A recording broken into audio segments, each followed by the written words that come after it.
Is that your favorite ball? Yes, it is. Welcome back, everybody. I haven't done a video for a while. It's been pretty hot. I don't really like shooting videos when it's hot. So here we are with the tomatoes, which have mostly done quite well. This one, the original plant died, and I've never killed a tomato before. It was the first one I've ever killed. So this one is a replacement for the one that died, which was Brandywine, I think. Tidy Rose, San Marzano, Sun Gold. We've been eating a lot of those. Excuse me. Dorothy's Delight. We've eaten 2 big fruits off of that one. And Galahad. Just planted a new tree here. This is Chinese quince, not to be confused with actual quince or with flowering quince. This one is Pseudo-Cydonia, whereas quince is Cydonia and flowering quince is Chenomeles. So Pseudo-Cydonia makes a pretty good sized tree. It's supposed to get really beautiful exfoliating bark like you would find on a Stewartia. Nice fall color. Can be a little bit semi-evergreen, they say. And pale pink flowers in early spring. So that'll be fun to watch.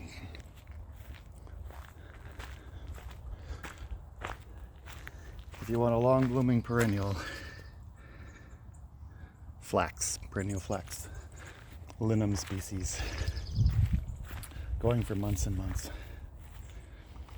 All but one of my cannas are now blooming. This is Tropicana, also sometimes called fashion with a PH, fashion. Here's Tropicana Black. Flowers are a darker color, and obviously the foliage is much darker as well.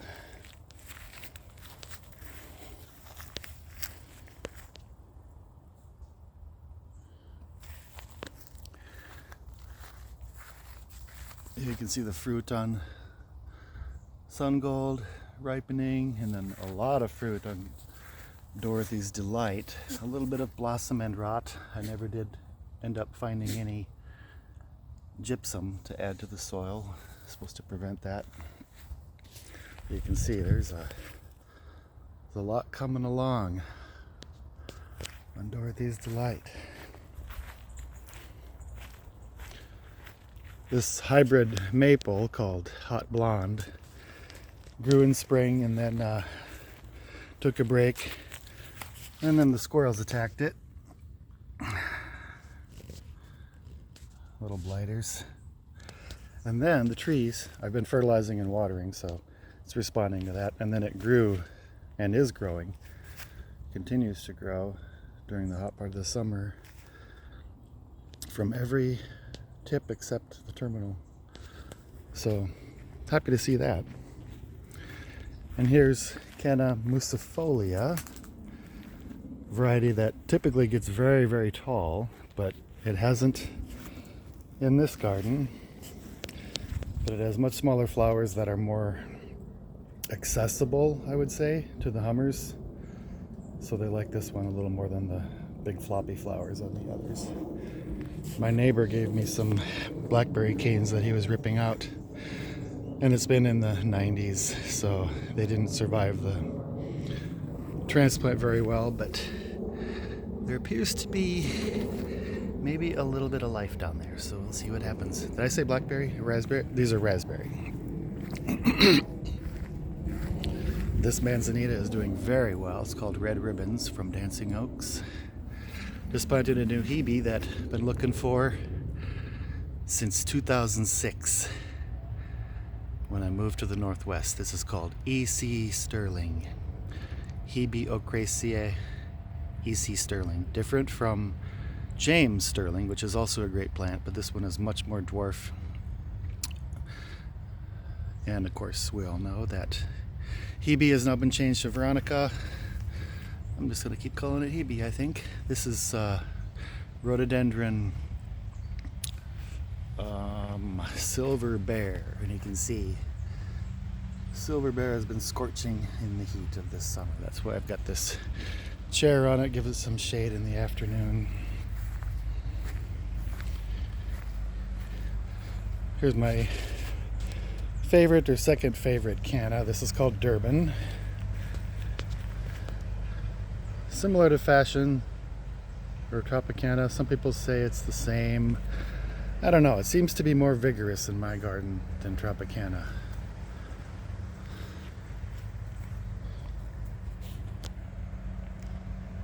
Kizzy's got a knee injury. She's kind of had a knee injury her whole life, so she goes through periods where she's pretty gimpy.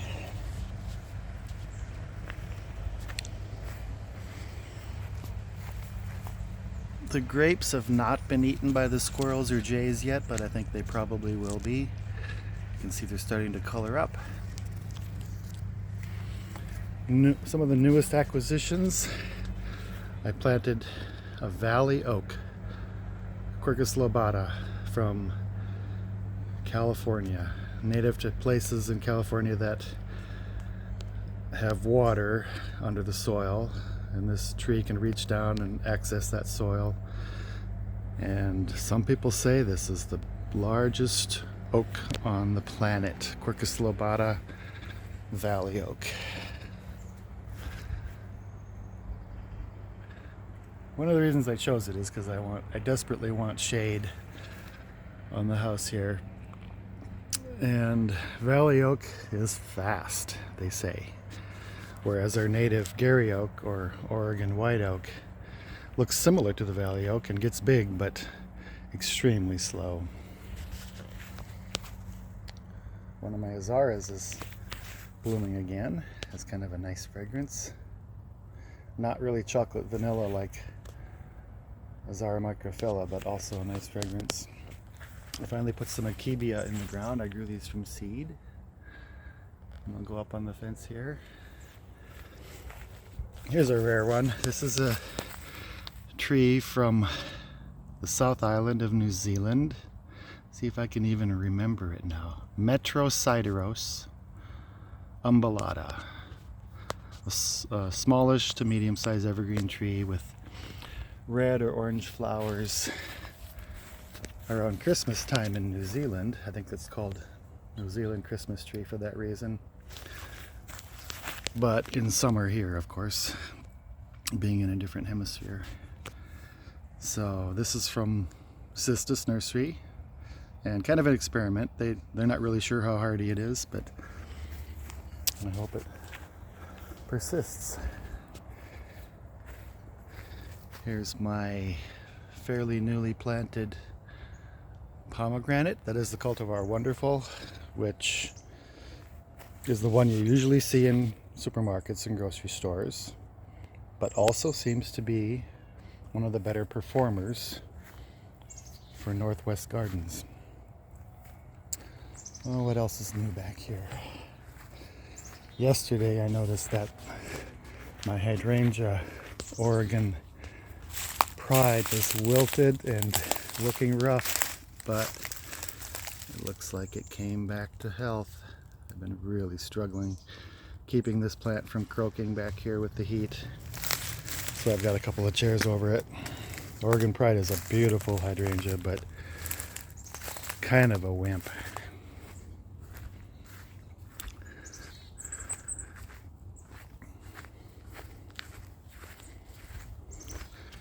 Fuchsias have been blooming heavily. This is Golden Gate.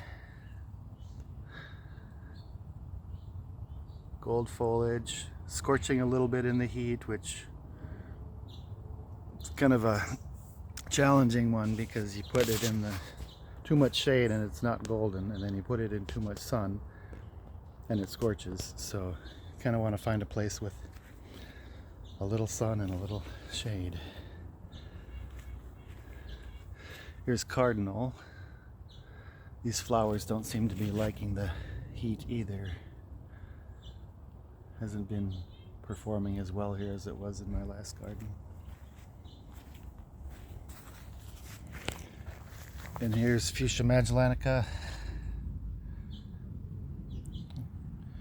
variegata, I think, with the silverish and pinkish foliage. It's more of a foliage plant. The flowers are very tiny. This hydrangea was here, but it turned out to be one of my favorite types of hydrangea. I think it might be Teller Blue, also called Blamise, because the florets are, or the panicle, or the flowers are very, very wide, up to 8 inches. And then Teller Blue's been described as one that tips its flowers from upright to upside down like this as they age, and having some of the broadest flowers of any of the macrophyllus. So that's been a wonderful surprise here at Orange Vibe.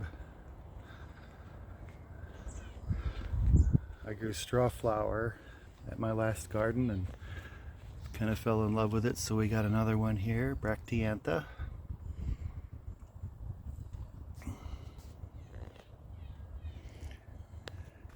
All right. I think that's all for now. I'll probably do another video for the front.